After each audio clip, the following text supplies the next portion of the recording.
Bom dia, meu irmão, minha irmã, graça e paz. Essa é a nossa devocional, o Evangelho do Dia, Liturgia da Palavra.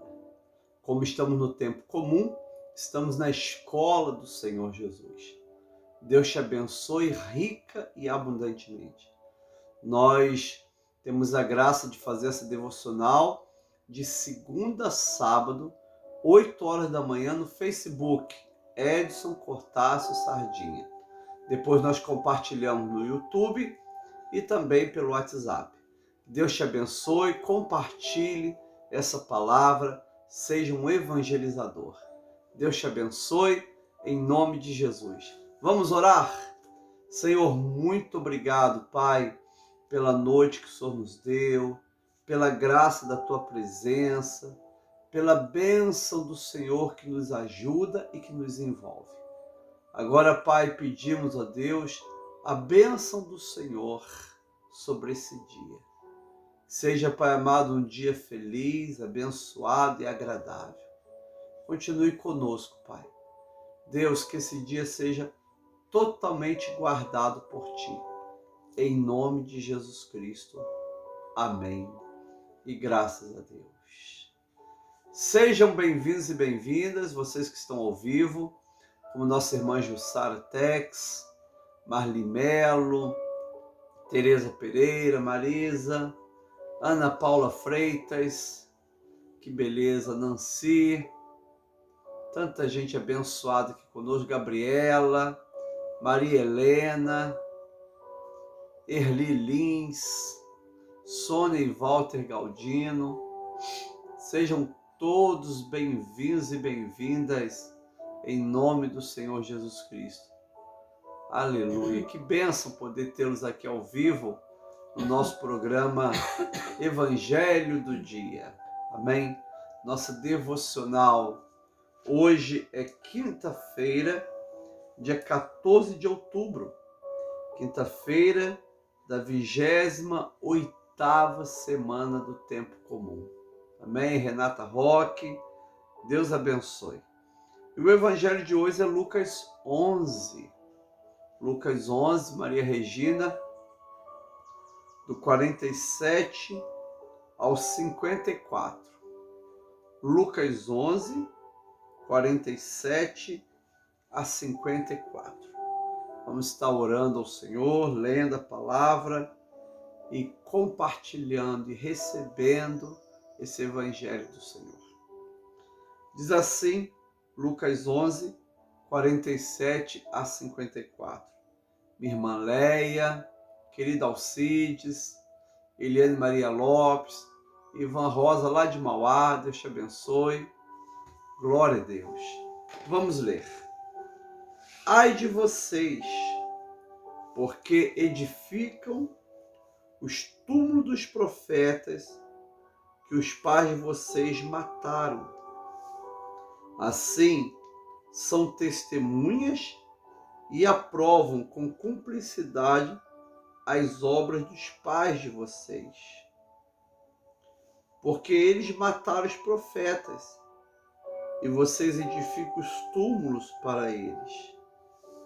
Por isso, também disse a sabedoria de Deus: mandarei para eles profetas e apóstolos, e alguns deles matarão e outros perseguirão, para que essa geração se peçam conta do sangue dos profetas derramado desde a fundação do mundo, desde o sangue de Abel até o sangue de Zacarias, que foi assassinado entre o altar e o santuário.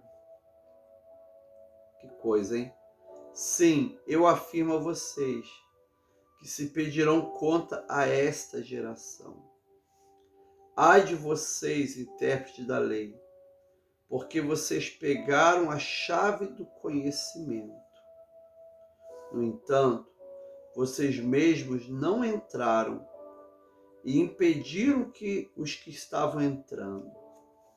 Quando Jesus saiu dali, os escribas e fariseus começaram a contestá-lo com veemência, fazendo perguntas a respeito de muitos assuntos, com o objetivo de tirar daquilo que ele dizia ser o motivo para o acusar. Palavra do Senhor, graças a Deus. Senhor, nós queremos te agradecer, Pai, por essa palavra, essa manhã, e pedimos, ó Pai, que o Teu Espírito Santo fale conosco, em nome do Senhor e Salvador Jesus Cristo.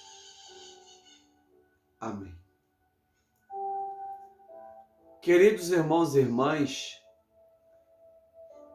nossa irmã Suzy, Diná, diante da palavra do Senhor, não existe neutralidade. Diante de Jesus Cristo, não existe neutralidade. Ou a pessoa recebe e é abençoada, ou a pessoa não recebe e continua condenada. Jesus fala isso. Aquele que crê será salvo. Aquele que não crê já está condenado. Isso é normal, não é? Diante de Cristo, a pessoa tem a opção do sim e do não. Ela pode escolher, mas sempre ela vai receber segundo a sua escolha. Nada dizer para Jesus é dizer não. Então não existe neutralidade. Aquela pessoa não é serva nem é ímpia, não é? Aquela pessoa, ela não tomou nenhuma decisão para Cristo, ela não é de Jesus, ela não ama Jesus, mas também é uma pessoa boa. Como se houvesse uma margem, uma área neutra, de neutralidade espiritual. Não existe. Ou a pessoa, Jesus falou assim, quem comigo não ajunta, espalha. Não é? E é interessante que o diabo é extremamente organizado, mas extremamente organizado para permanecer com as pessoas nas suas mãos e deixando com que a pessoa viva, né, uma vida totalmente secular, entre aspas, tranquila, sem pensar nas coisas celestiais, e está tudo bem, mas não está. Diante do Evangelho, a pessoa sempre está tomando decisão. Decisão de abraçar Jesus, de abraçar o Evangelho, ou decisão de recusar o Evangelho.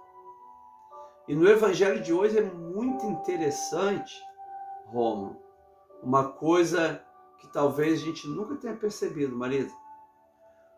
Todo o sangue derramado, de Abel até Zacarias, o profeta que foi morto no templo, não é?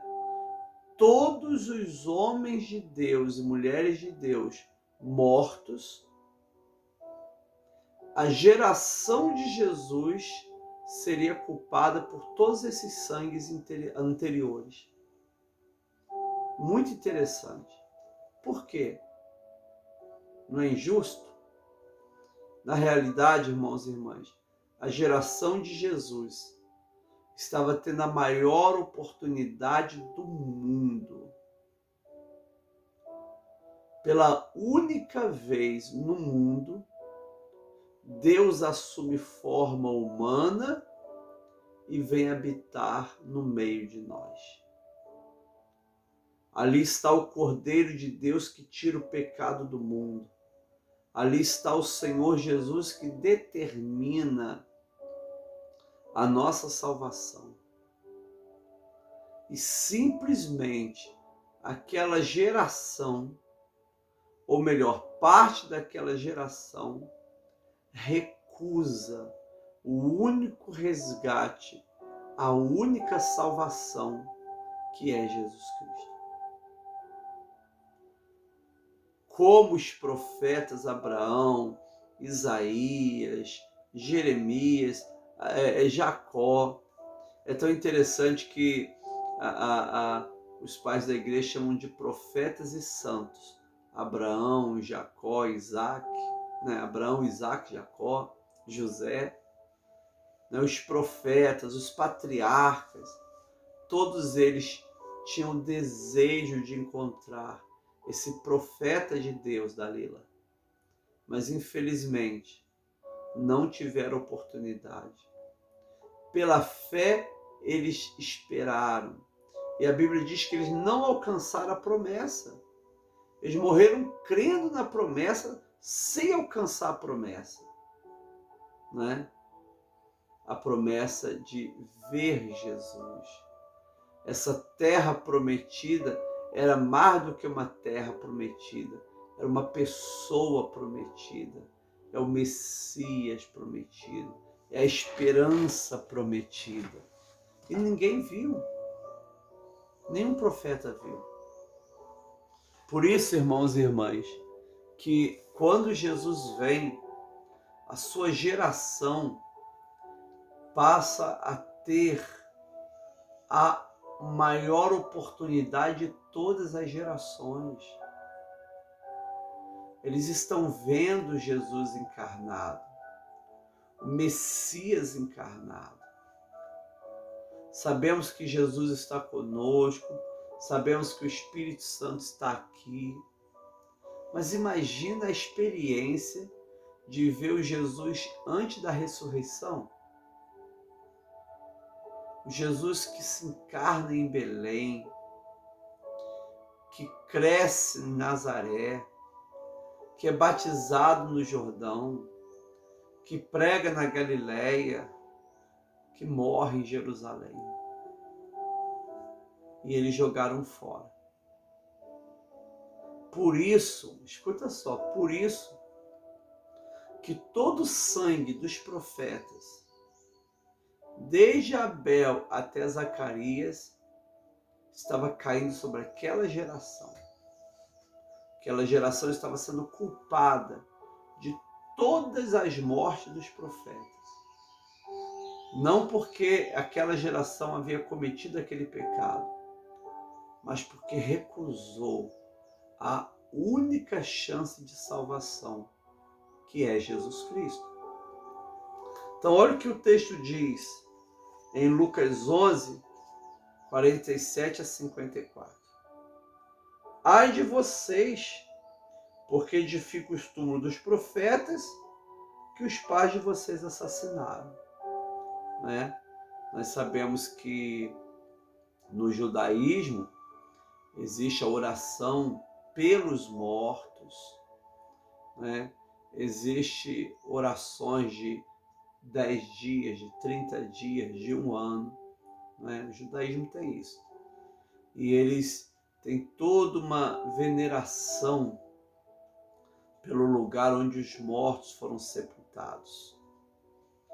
Quando você vai lá no Monte das Oliveiras, tem um grande cemitério judaico, né, virado para Jerusalém. Por que Monte das Oliveiras, Marisa? Porque todas as profecias do Antigo Testamento que fala das bênçãos sobre Jerusalém, essas bênçãos vêm do Oriente, né?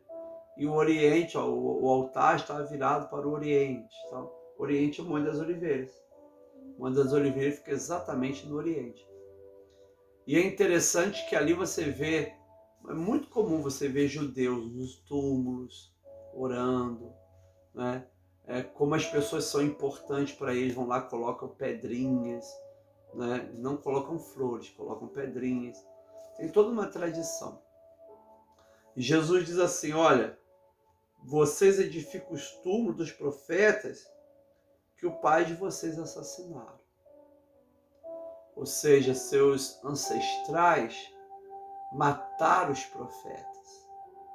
E agora vocês pegam e estão edificando os túmulos dos profetas que seus pais assassinaram. Não é? Há alguma coisa errada em edificar os túmulos? Não. Mas o problema é que não havia arrependimento, gente. Não havia arrependimento. E é interessante que Lucas 11, 47 e 54, Jânio, diz assim no 48. Assim, são testemunhas e aprovam com cumplicidade as obras dos pais de vocês. Não é? São testemunhas e aprovam com cumplicidade as obras dos pais de vocês. É interessante que o tiro sai pela culatra, né? Eles estão construindo os túmulos dos profetas que foram assassinados, mortos pelos seus pais, talvez pensando em honrar os profetas. Mas Jesus diz que estavam sendo cúmplices das obras dos pais. Por quê? Porque eles mataram os profetas e vocês edificam túmulos para eles. Aí novamente a Marisa pensa, mas o que há de errado nisso? Ana. Não é? Ana Elick. Um beijo, Ana. O que há de errado nisso? Na realidade, amado, não adianta honrar ninguém se não há arrependimento, se não há contrição. Não é? Simplesmente construir um túmulo para quem morreu não adianta nada se não houver arrependimento e contrição. É isso que Jesus está falando. Vocês são cúmplices porque os pais de vocês mataram e vocês sepultaram. Simples assim. Né? Em nenhum momento eles paravam para pensar assim, nossos pais pecaram. Nossos pais mataram os profetas. Mataram homens de Deus, apóstolos de Deus. E infelizmente nós não nos arrependemos. E o mais interessante, amados, que nós vimos aqui, nós vamos ver no texto, que o sangue, Juliane, de todos os mortos do Antigo Testamento pelo povo de Israel, e Jesus diz desde Abel até Zacarias. Então olha aí, todo o Antigo Testamento, os servos do Senhor, servas do Senhor mortos, Jesus diz que o sangue dessas pessoas estariam caindo sobre a geração dele. Por que isso? Porque a única geração que teve a oportunidade de receber a reconciliação de Deus em Jesus encarnado foi a geração de Jesus. Eles estão diante do profeta de Deus, diante do Jesus encarnado, do Logos encarnado, do Verbo de Deus encarnado. E ao invés de eles tomarem uma atitude, eles simplesmente vão também matar Jesus. Né? Alguém diz assim, a cereja do bolo. Mataram todo mundo, então eu vou matar Jesus também.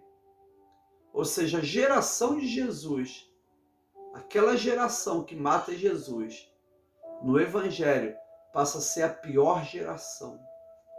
Porque foi a geração que teve oportunidade de ver, mas se recusou a ver. Teve a oportunidade de ouvir, mas se recusou a ouvir. Por isso, irmãos e irmãs, a importância da palavra oportunidade. Oportunidade para se consertar hoje, oportunidade para voltar para Jesus hoje, oportunidade para pedir perdão hoje, oportunidade para acertar a vida hoje,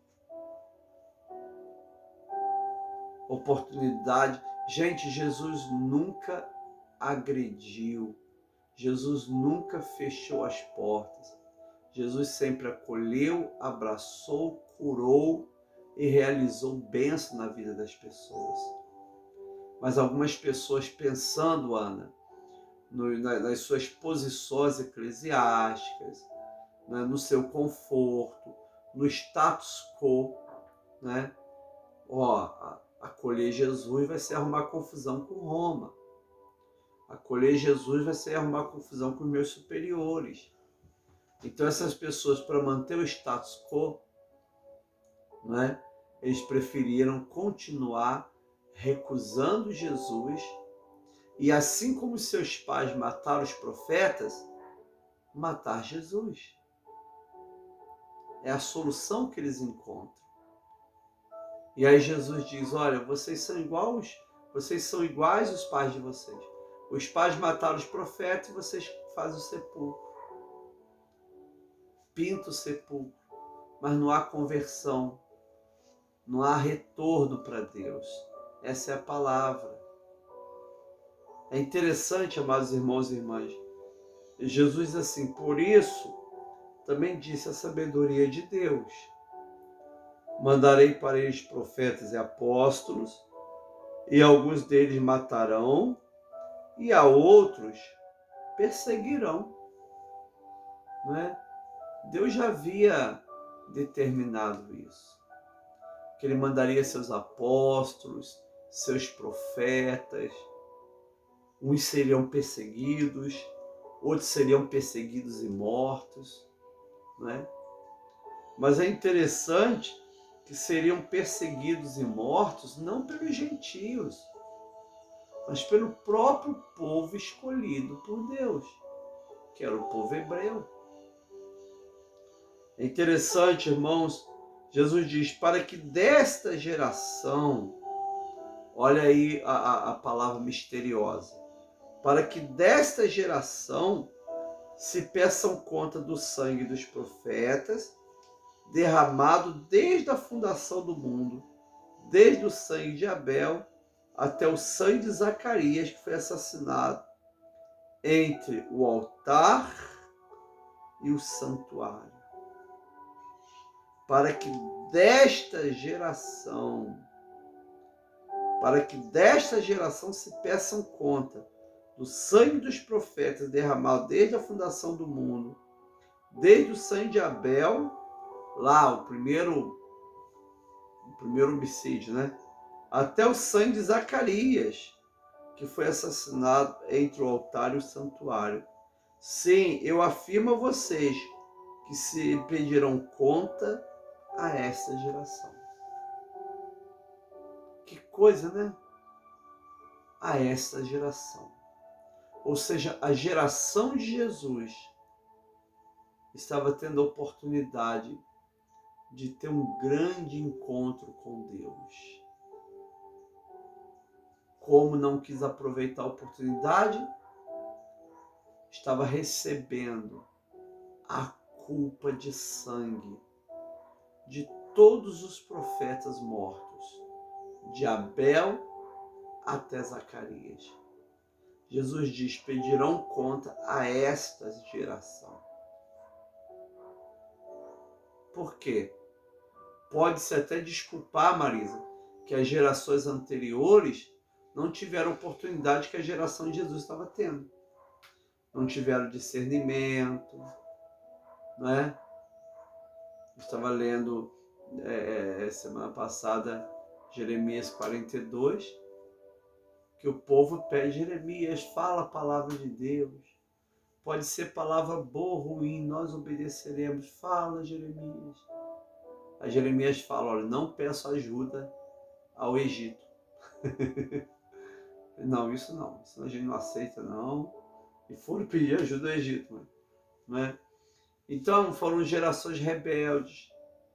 Né? Quando você começa a ler o povo saindo do Egito, caminhando no deserto, aquele povo vai reclamando, querendo voltar, desestimulando os outros, uma confusão terrível. Não é? Só que tem, irmãos e irmãs, todos eles ainda tinham uma desculpa. Não tinham a plena revelação de Deus. Agora, Jesus na frente deles, o Verbo de Deus encarnado, Deus com os homens, O Jeová na frente deles é Deus, Filho. E eles simplesmente não aceitam Jesus. Não há desculpa. Pelo contrário, o sangue de todos os profetas mortos no Antigo Testamento estava caindo e sendo requerido daquela geração por ter jogado fora a oportunidade. E aí, irmãos e irmãs, Jesus diz, não é? Olha que coisa, lembra que antes de ontem o Evangelho diz que Jesus foi na casa do fariseu e aí começaram essas palavras muito fortes de condenação.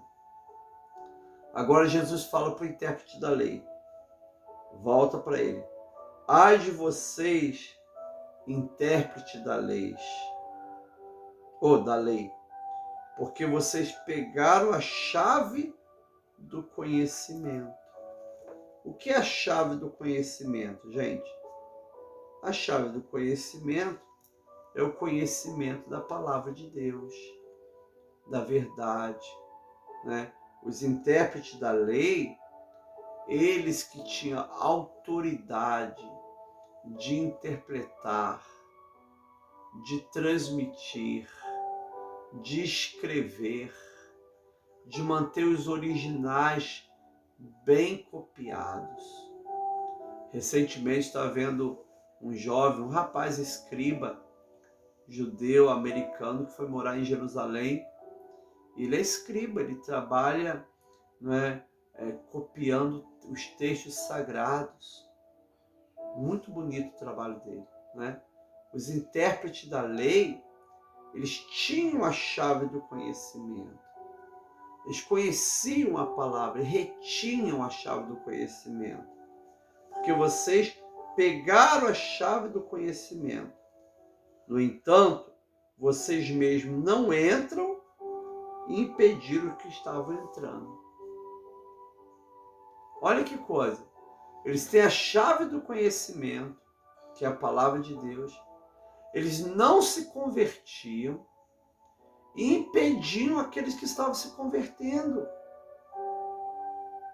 É aquela pessoa que não tem santidade, não quer a santidade e ainda impede a santidade dos outros.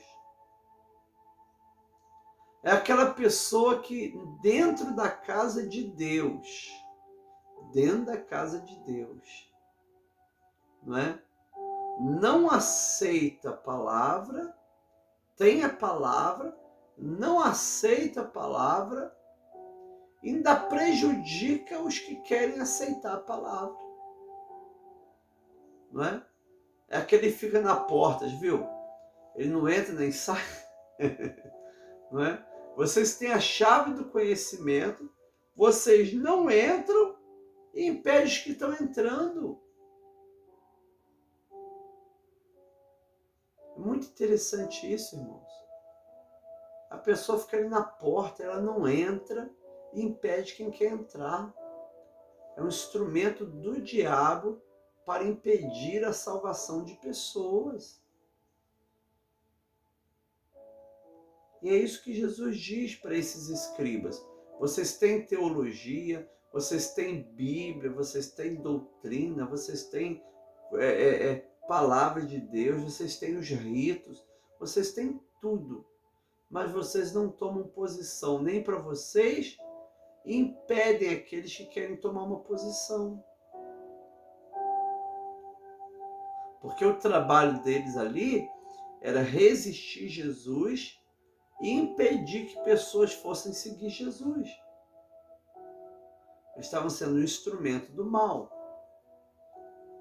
E o Senhor Jesus diz assim, aliás, o Evangelho diz, quando Jesus saiu dali, os escribas e fariseus, lembra o Evangelho de ontem? Jesus fala, ai de vós escribas, ai de vós fariseus, né? Os escribas e fariseus começaram a contestá-lo com veemência, fazendo-a perguntas a respeito de muitos assuntos, com o objetivo de tirar daquilo que ele dizia um motivo para o acusar. Eles continuaram fazendo perguntas, para tentar, de alguma palavra de Jesus, o acusar. Não se aproximaram de Jesus para se converter, não se aproximaram de Jesus para conhecer suas palavras. Não. Eles se aproximaram de Jesus para tentar destruir o ministério de Jesus. Irmãos e irmãs, a palavra de Deus fala conosco de oportunidade. Não jogue fora a oportunidade de ler o Evangelho, de se converter. Não jogue fora a oportunidade de congregar. Não jogue fora. O mundo está voltando com toda a força. Ontem, parece, já começaram a ser abertos os ingressos para o desfile das escolas de samba. Não é? E muitas pessoas ainda não voltaram a congregar.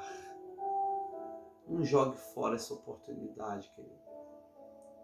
Não jogue fora a oportunidade de ter uma vida de oração, de ler o Evangelho, de orar ao Senhor, de investir na obra de Deus. Não jogue fora essa oportunidade. Não é? Não jogue fora a oportunidade de fazer para o reino de Deus o que você pode fazer hoje. Não jogue fora a oportunidade. Aquela geração de Jesus foi considerada a pior geração, ou a geração que será cobrada de todos os sangues dos profetas, porque foi a única geração que teve a maior oportunidade de ver Jesus encarnado e não se converteu. Então não perca a oportunidade. Abraça com fé. Seja abençoado por Deus. Viva o Evangelho e seja feliz com Cristo. Amém? Palavra do Senhor. Graças a Deus. Graças a Deus, Elaine. Graças a Deus, Madalena. Minhas sobrinhas queridas. Deus abençoe. Senhor, muito obrigado, Pai, pelo Teu Evangelho. Senhor, nós não queremos perder a oportunidade. Queremos viver, Pai, na Tua presença, em comunhão contigo, vivendo o Teu Evangelho, fazendo a Tua vontade.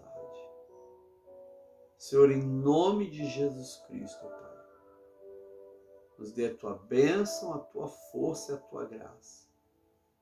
Nós recebemos do Senhor toda sorte de bênção. E te agradecemos, Pai. Nós não queremos perder a oportunidade.